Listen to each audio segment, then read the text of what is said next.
जय हिंद दोस्तों, बहुत बहुत स्वागत है आप सभी का एक बार फिर से आपके अपने प्यारे से चैनल आयुर्वेदा स्टूडेंट्स पर। दोस्तों, आज की हमारी ये वीडियो होने वाली है उन टेस्ट के बारे में जो टेस्ट हमारे प्रेगनेंसी के टाइम में करवाए जाते हैं। तो इन टेस्टों को हम एक दूसरे नाम से भी जानते हैं जो कि हमको डॉक्टर रिकमेंड करता है प्रेस्क्रिप्शन लेटर पे, जो कि है एएनसी प्रोफाइल लिख के। तो ये कभी कभी एएनसी प्रोफाइल लिखा हुआ आता है या फिर एएनसी टेस्ट के नाम से भी जाना जाता है। तो ये हमारी वीडियो उन महिलाओं के लिए बहुत इम्पोर्टेंट होने वाली है जो कि गर्भवती हैं, तो उनको समझ में नहीं आता है कि क्या क्या टेस्ट हमको करवाने हैं या प्रेगनेंसी के बाद कौन कौन से टेस्ट होते हैं। तो उन लोगों के लिए ये वीडियो बहुत इम्पोर्टेंट होने वाली है। और जो भी हमारे मेडिकल के स्टूडेंट हैं या जो लैब टेक्नीशियन हैं जो कि टेस्ट वगैरह करते रहते हैं, ताकि उनको पता चले कि एएनसी के अंदर कौन कौन से टेस्ट आते हैं और इनको क्यों कराया जाता है और इतना इम्पोर्टेंट है ये टेस्ट करना, ये सब हमको इसके अंतर्गत पता चलता है। तो जिनको इसके बारे में नहीं पता है वो पूरा वीडियो ज़रूर देखें, आपको हर एक जानकारी यहाँ मिलेगी। और अगर आप पहली बार चैनल पर आए हैं तो चैनल को सब्सक्राइब ज़रूर कर दें और बेल नोटिफिकेशन को प्रेस कर दें, जिससे कि हर आने वाली वीडियो की नोटिफिकेशन आपको पहले मिले। तो यहाँ पे हम देखते हैं कि एएनसी के अंदर कौन कौन से टेस्ट आते हैं।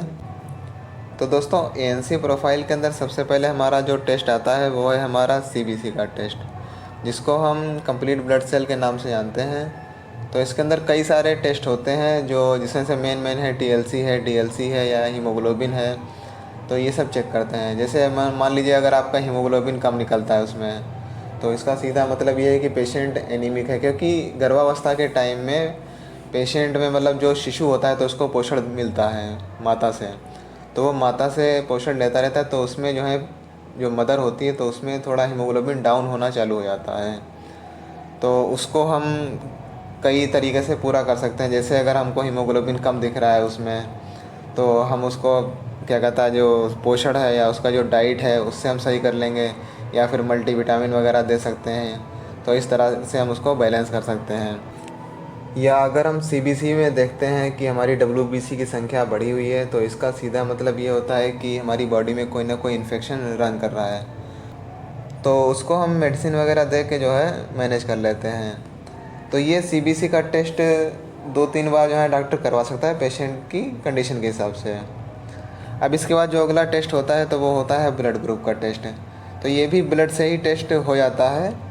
तो इसमें बेसिकली पता ये करना होता है कि पेशेंट का ब्लड ग्रुप कौन सा है, ए है, बी है, ए बी है या ओ है, या पॉजिटिव है या निगेटिव है। तो क्योंकि बाद में कॉम्प्लिकेशन जब आ जाते हैं, तो जैसे हमको डिलीवरी के टाइम पे अगर हमको ज़रूरत पड़ जाएगी ब्लड की, तो फ़ौरन उस टाइम अगर हम ब्लड लेके ब्लड को टेस्ट करवाने जाएंगे तब तक तो काफ़ी टाइम हो जाएगा।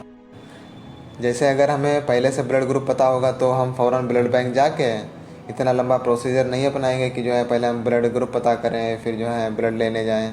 तो हम फ़ौरन जाके जो है ब्लड ले आएंगे तो हमारा टाइम बचेगा। तो ब्लड चढ़ाने के टाइम में जो है इसकी ब्लड ग्रुप की ज़रूरत पड़ सकती है, या हम पता कर सकते हैं कि ब्लड ग्रुप पॉजिटिव है या निगेटिव है, या RH इनकम्पेटिबिलिटी के जो है चांसेस हो सकते हैं या नहीं हो सकते हैं, तो वो इससे पता चल जाता है।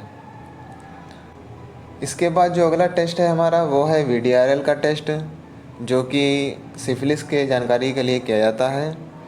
तो इसकी एक छोटी सी किट आती है, तो उससे ये VDRL का टेस्ट होता है।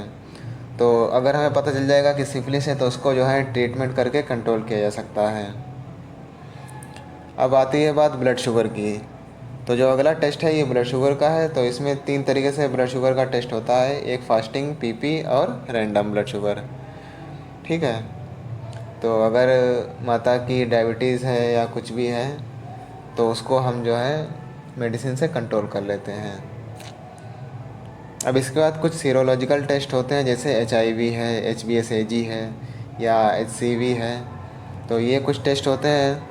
तो HIV से जैसे कि आपको पता होगा कि एड्स के बारे में पता करते हैं, और HbSAg से हेपेटाइटिस B के बारे में पता करते हैं, या HCV से जो है हेपेटाइटिस C के बारे में पता किया जा सकता है। क्योंकि ये बीमारी अगर माता को है तो बच्चे को हो सकती है। तो अगर हमें पहले से ये पता होंगी तो हम प्रॉपर प्रिकॉशन लेंगे और बच्चे के लिए मेडिसिन वगैरह दे के उसको मेडिसिन से बचाया जा सकता है। ठीक है। अब इसके बाद आता है TSH टेस्ट। यानी कि ये थायराइड ग्रंथि के लिए टेस्ट होता है। तो इसमें हमको पता करना होता है कि ये हाइपरथायरॉयडिज्म है या हाइपोथायरॉयडिज्म है। तो ये चूँकि थायराइड का जो है लेवल अप डाउन होता रहता है प्रेगनेंसी के टाइम में, तो इसीलिए TSH का टेस्ट भी होता है। और अगला जो टेस्ट होता है वो है यूरिन रूटीन टेस्ट। तो इससे यूरिन के इन्फेक्शन का पता चलता है, या किडनी में कोई दिक्कत है या ब्लैडर में कोई दिक्कत है तो उसको मेडिकेशन से मैनेज किया जाता है। चूँकि प्रेगनेंसी के टाइम में जो महिला होती है तो वो उसका इम्यून सिस्टम बहुत ही ज़्यादा वीक हो जाता है, तो इसीलिए उसमें इन्फेक्शन के चांसेस बढ़ जाते हैं।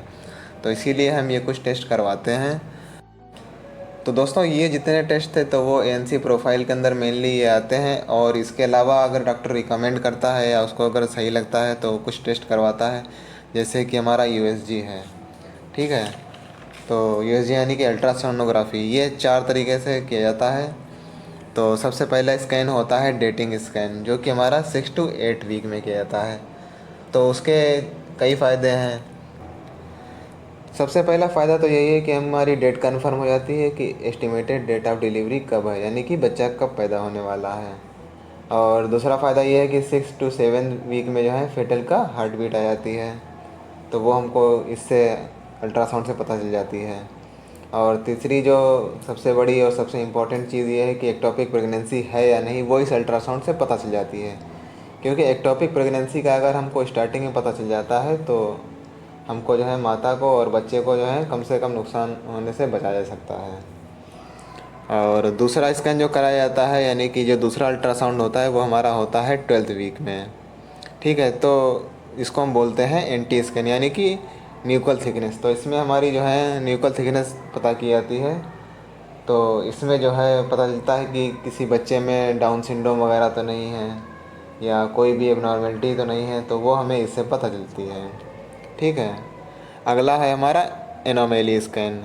तो ये स्कैन हमारा होता है 18 से 20वें हफ्ते में। तो इसमें ये होता है कि बच्चे की बॉडी पूरी बन चुकी होती है, तो अगर किसी बॉडी पार्ट में कोई एनोमेली होती है तो वो पता चल जाती है। जैसे अगर उसके हार्ट में कोई दिक्कत है, या अगर बच्चा डाउन सिंड्रोम है, तो वो जो है इसमें पता चल जाता है। ठीक है, अब इसके बाद जो अगला हमारा अल्ट्रासाउंड होता है तो वो होता है लास्ट मंथ में, यानी कि 9वें महीने में ये वाला अल्ट्रासाउंड कराया जाता है। तो इस वाले अल्ट्रासाउंड में बच्चे का वेट कितना है, एमनियोटिक फ्लूइड उसमें कितना रह गया है, यानी कि किसी किसी मदर में जो है एमनियोटिक फ्लूइड सूख जाता है तो उसमें डिलीवरी वगैरह के टाइम में दिक्कत होती है।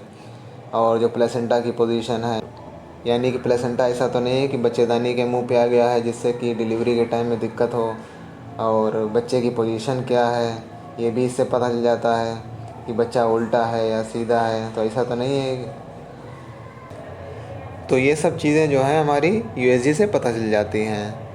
अब इसके बाद जैसे डॉक्टर है, तो डॉक्टर के पास पेशेंट कई टाइप के आते हैं, तो हर पेशेंट में कोई ना कोई कमी कहीं ना कहीं होती है, तो वो उसके हिसाब से कुछ टेस्ट रिकमेंड करता है। जैसे कि हमारे हो गए LFT है, KFT है, और वेट है महिला का, या उसका BP है, तो इन सब में फ्लक्चुएशन होता रहता है, तो वो अपने हिसाब से उसको जो सही लगता है तो वो आपको रिकमेंड कर सकता है। तो ये हमारे कुल टेस्ट हो गए गर्भावस्था के दौरान। ठीक है, तो दोस्तों उम्मीद करता हूँ कि जितने भी लोग वीडियो को देख रहे होंगे तो आपको समझ में आ गया होगा कि ANC प्रोफाइल टेस्ट में क्या होता है और गर्भावस्था में बाकी क्या क्या टेस्ट करवाए जाते हैं। तो दोस्तों वीडियो अगर अच्छा लगा हो, कुछ सीखने को मिला हो, तो इस वीडियो को लाइक करें और अपने दोस्तों में ज़रूर शेयर करें। और अगर कोई सुझाव है तो कमेंट बॉक्स में ज़रूर लिखें। मिलता हूँ अपनी अगली वीडियो में, तब तक के लिए जय हिंद, धन्यवाद।